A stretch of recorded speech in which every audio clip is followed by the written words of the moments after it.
Welcome to the Brand Theory Podcast, the podcast for helping you uncover your passion, realize your purpose, and take the aligned action. Together, we're going to prove the theory that when we live our lives on brand, the possibilities become limitless. I'm your host, Danielle Marquesi, branding expert and business coach. Let's get started.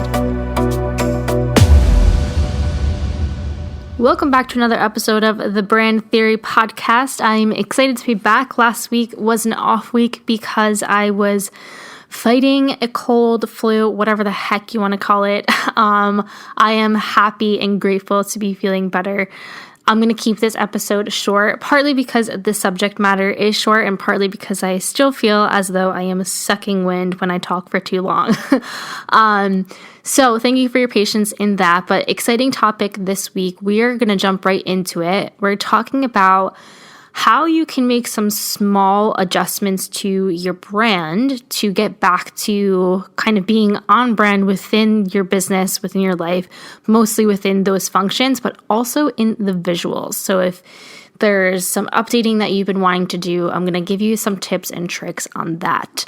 Really, the purpose of this is a little chance for you to do a mini brand audit on your own and where to kind of shift your focus when doing this, what to be looking at, what to be concentrating on, what to possibly be outsourcing if you can, and what you can be doing now to be able to make that shift within your brand and your business to be attracting more of the clients and the audience that you want to be attracting. So there's kind of two sections that we're going to go through briefly, and that's the visual end of your brand and then the back end business of your brand.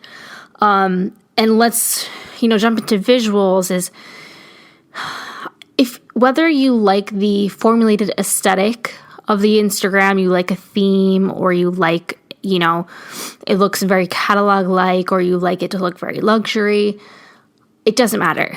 What matters is the consistency in which you do it. So if you happen to be drawn to an aesthetic on your social media and on your website that is very luxury feel, that is very catalog feel, that feels very rich, that feels very high-end, that's awesome, but let's just make sure we're doing that consistently throughout all of our platforms. So take a look at what you're doing now. Is your website reflecting one thing and your social media is reflecting another? Is there some miscommunication there? Have you been meaning to do an Instagram visuals updates to highlight covers, or just maybe doing if you wanted to do a new filter on your photos, or if you wanted to get rid of a filter that you're currently using, but you've kind of just pushed that off or said you'd get to it next month or next week? This is your friendly reminder from your friendly brand operations manager that maybe now is the time to do it. Maybe this is the kind of the reminder and the push that you needed to say, oh yeah, I have been meaning to get to that. Or if you have been meaning to make some updates to your website brand visuals, and meaning you updated your colors a couple months ago with a brand specialist, or you had a call with a brand specialist, or you had a brainstorming session with yourself and you pulled a bunch of inspiration things off of Pinterest for your website, maybe now is the time to go ahead and do it. We did talk about trends last episode and how there really is no particular trend that I'm seeing in terms of visuals. I think this kind of is the trend of taking a look at what you're doing, taking a look at where maybe it isn't in alignment anymore, it isn't feeling on brand anymore, and taking that as your sign to do whatever you need to do to feel excited about your visuals again and to feel so in line with your visuals again. I know I've given this example a couple of times, and when I first started my business, still trying to catch my breath, I'm talking too fast. When I first started my business, I chose visuals that were very into that light and airy trend. There was a lot of light pinks, a lot of light greens, a lot of light blues. And that really wasn't me. Even at the time, it really wasn't me. It really wasn't the type of brand that I wanted to be putting out there. And in turn, it wasn't even the audience that I wanted to be attracting either. People might appreciate it, but the types of people that I wanted to be working with weren't the types of people who were attracted by the visuals and also how I was speaking inside my tone of voice of my brand. So take this as your sign to do a little check-in. And I've talked about this in past episodes as well, but you could even do a little search on your current brand colors, what they mean, and just make sure they are, I know I've been using that word alignment a lot, but they are in alignment with what you are trying to communicate. So just as an example, light colors usually have a lighter kind of tone of voice to them, whereas darker colors kind of have a bit more dramatic touch to them. So ask yourself what you want to be communicating, what you want people to feel when they're looking at your brand visuals, what you want people to feel when they're interacting with your brand on your different medias, social medias, website, blog, all of that, wherever your brand is currently being seen. And ask yourself if that is reflective in your brand. Maybe it is. Awesome. But maybe there is an opportunity for you to make some small tweaks. Now, this brings us to operations in your brand. So this is that thing or those things that you have that have been driving you crazy, that you have been meaning to adjust for months and months at a time, or have been saying to yourself, I need to get a better system for that. This is your sign, your friendly reminder, your push to do it. I am so glad I made some system changes at the end of 2021. Even though 2022 started off a little bit weird from getting sick, the systems that I had in place, because the previous systems weren't feeling on brand anymore, proved to be so valuable, especially last week when I was sick, because everything was in systems that me and my team are used to using now, and I was able to just get through the week a lot easier than if I didn't have those systems in place. So what do I mean by that? So if you had been using for email campaigns, let's say MailChimp, and you're hating it, it's time to move on. If you don't have a CRM and you are at the point where you need a CRM, maybe it's time to look into that. I know there's a ton of options and I've researched a ton, so definitely let me know if you want to. I know I did a podcast with Naomi a long time ago now, but if you go back and search, she talked about Dubsado as a particular CRM, and I know a lot of people love that as well. And what a CRM really is just a place to kind of, it's a hub to organize everything, every function of your brand. It's definitely a necessary factor if you are having a team or thinking about having a team, or you're taking on a lot more clients. You want to have some kind of system to organize all of that. So that's kind of what a CRM does for you, the very basics of it. But getting back to systems you're using that aren't working. Like, for example, for me, I was using MailChimp and I just wasn't liking the aesthetic of it anymore. I just felt it was, for the point I was at in my business, it just wasn't serving me the way I wanted to be served anymore. It just felt a little, I don't know what the right word is. I just was ready to move on to something different. So I did go ahead and switch over to FloDesk. It has a little bit more beef to its visuals, a little more flexibility in its templates that I liked, and it was more reflective of my brand in general rather than the MailChimp. And MailChimp was great and it served its purpose for a really long time, but when I was looking for to make those updates to my visuals, it couldn't support that. So I moved on to FloDesk. I was using some files in like Apple programs and Mac programs, but they were so hard for other team members to access. And that was a major switch that I made to my brand functions as well, is hiring a couple of team members. So, Doak is doing my creative directing, and I have a couple other people helping me with designs for clients or just general functions for client work specifically. So I needed a place to host all of my client files so we can all have access to the same information that they needed. I needed a place to kind of have just general operations, systems, functions, where they could go in, check them out, see what was what, and how to do a certain project or remind them how to do a certain project. So instead of having constant email threads going, I actually set up a Google Drive, a Google team for us. So everybody, you can opt in, you can have different people opt into different things. I said that completely wrong. You can have different team members have access to certain things. So not everybody needs to have access to everything based on what projects they're working on. But it's so easy. I don't know why I didn't do this months ago. And this new program that I keep hinting about is actually built inside Google Classroom. And I know a lot of courses are built on Kajabi or Teachable or other systems like that. And we were considering that as we were building this program, but we kind of also fell into the Google Classroom at around the same time that we were prepping to really start building this course that's coming out. And the functionality is way beyond what I thought it was. So having all of these things compiled into one place, and that's Google Drive for us, has been game changing. I know that if I need a particular password, they're in Google Drive. And I know people have LastPass and all that kind of stuff, but any kind of shared passwords that I know I need my team to use or that needs to constantly be updated, everybody can update that file or whatever that we're doing. Or if it's what I like about it so much is that they're living, breathing documents. So whether that's a Google Doc, a Google Sheet to keep organized, a Google Classroom, everybody who's a part of the team can go in and make edits on this. I don't have to constantly be sending a document back and forth, saving it and resaving it 100 times. It's just automatically updated.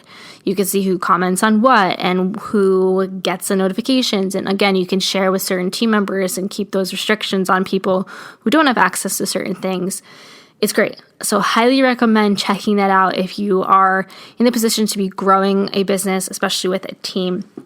Go check out the functions of Google Drive. And it's very, very affordable if that's something that you're concerned about. You can pay for increased storage. So far, we haven't had to. And for every member that I add, it's only, I think, $6 a month, which is, to me, is very, very affordable and very fair, more than fair for everything that you are gaining access to. So definitely check that out. I would check FloDesk out. Let's see other systems. Things I got rid of were like a Dropbox because now I'm using Google Drive for most things. Just really took a look at all those expenses that I was paying for, what I really wasn't using. It just helped me feel very, very much back in line, back on brand, so to speak, with the way my brand was functioning.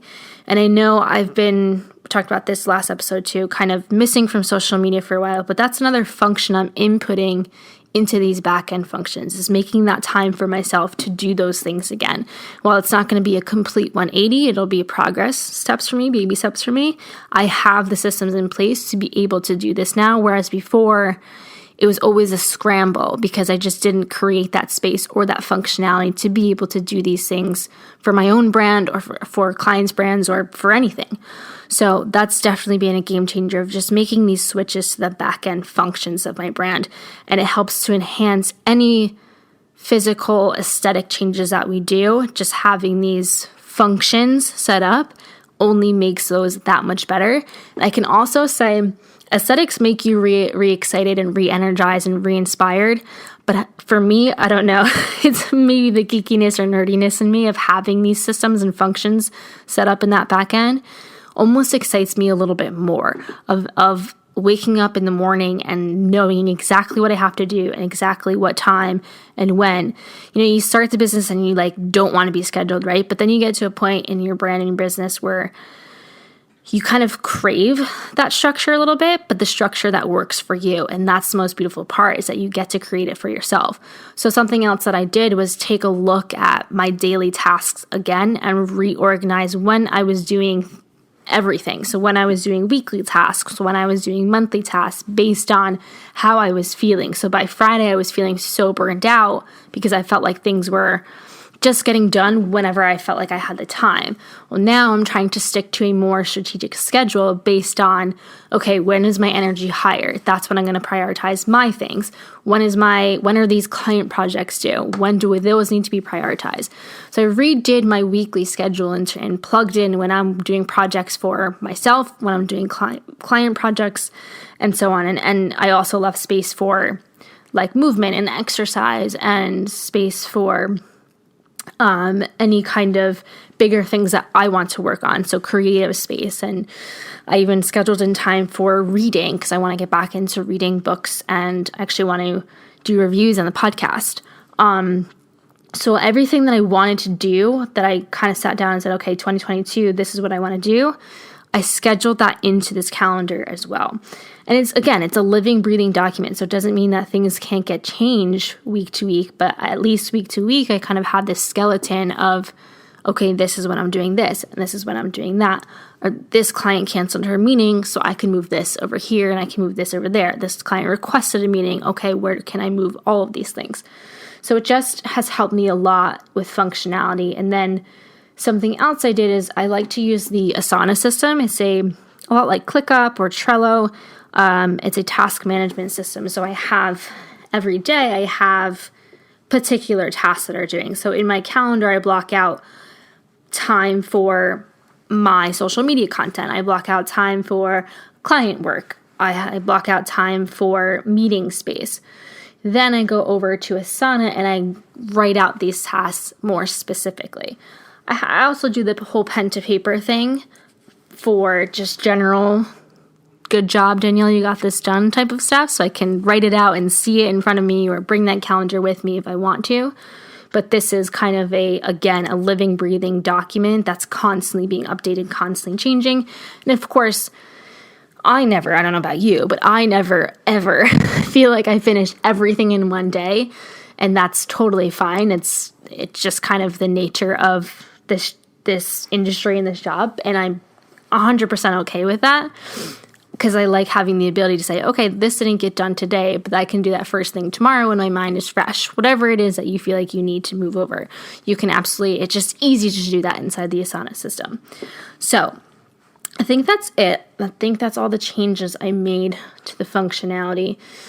We did do a bunch of brand visual updates. And again, I wasn't really rolling them out because I didn't feel like I had the time because my functionalities were all a mess. But now that those are back in place and I'm feeling, again, just all of this just helped me really feel re-energized, re-inspired. It helped me be able to sit down and have the creative space to think of this new program. It gave us the space to have meetings about this new program that I feel is just, I can't wait for you guys. For you guys to learn more about it. It's going to be so much fun. It's going to be honestly game-changing for everyone. Anyway, so to recap here, there's 2 suggestions that I'm making. That is to take a look at your brand visuals, where things aren't feeling exciting anymore, and where you can have room to revamp that.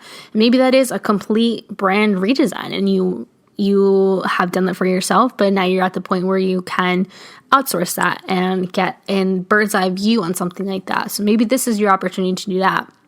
On the other side of things is take a look at your brand functionality, the backend systems that you are using or not using, and take this as your sign and your little push to get those things in order, because I promise you it was completely game-changing for me and really was that push to do the brand visuals, do the changes, but also gave me that space to be able to create something new that I'm so excited to be producing again. As always, if you have any questions, you can find me over on the gram at Danielle_Marchesi. And I think that is it for this week. Next week, I'll be sharing an interview that I recorded back in October and November, I think. But I feel like it is even more relevant to these conversations we're having around branding today than it was when we recorded it. So super excited to put that out. And then at the end of the month, we're going to be doing, I guess since I skipped a week now, it'll be the beginning of February. We're going to be doing a book review. I want to start doing those once a month on the book called The End of Marketing by Carlos, something with a G. I'll drop it in the show notes. And I just want to kind of recap it's really insightful about what he sees coming up for the future of marketing and what is kind of dying out in right now. So it'll be a good follow-up for these conversations we've been having, especially around the trends for 2022 when it comes to marketing and branding. So excited to bring that conversation to you guys too. If you have any particular topics that you're dying to know about, you can shoot me a message over on Instagram too. And if you would, I would love, if you enjoyed this episode, for you guys to leave a review and to post this on your stories. I always love seeing, excuse me, when and where you're listening to this. I need a throat lozenge. I would so appreciate that. So with that, I will leave you for today. Remember to make choices from that place of whatever on brand means to you. I will catch you guys next week.